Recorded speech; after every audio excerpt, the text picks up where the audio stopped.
পাড়া ফুটবলের সাদর আমন্ত্রণ জানাবো। এবং এবারে আমরা আসানসোলে যেখানে রয়েছি, আমাদের কো প্রেজেন্টেড বাই রয়েছে লাল বাবা রাইস, এবং লাল বাবা রাইসের পক্ষ থেকে আর কিছুক্ষণের মধ্যে বেরোতে চলেছে একটি বাঁক, যে বাঁক নিয়ে, যে বাঁকে থাকবে চাল, এবং সেই চাল নিয়ে আমরা এখানে কাছাকাছি নিকটবর্তী বাজার, পাশাপাশি জনাঞ্চল যেখানে মানুষজনের বসতি, সেখানে আমরা পৌঁছাবো এবং পৌঁছে দেবো লাল বাবা চালের এই সুখবরের কথা।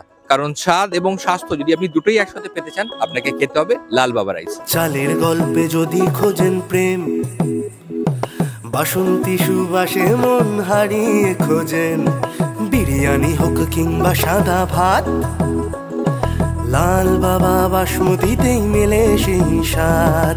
গোবিন্দ ভোগে নরম ছোঁয়া, পায়েসে ছড়ায় আনন্দের ঢেউয়া, রান্নার খুশি ভোজনের গান, লাল বাবা চালেই তৃপ্তি অফুরান, স্বাদ সুবাসার স্বাস্থ্য সাথী, এক ছাদের তলায় চাল খাটি।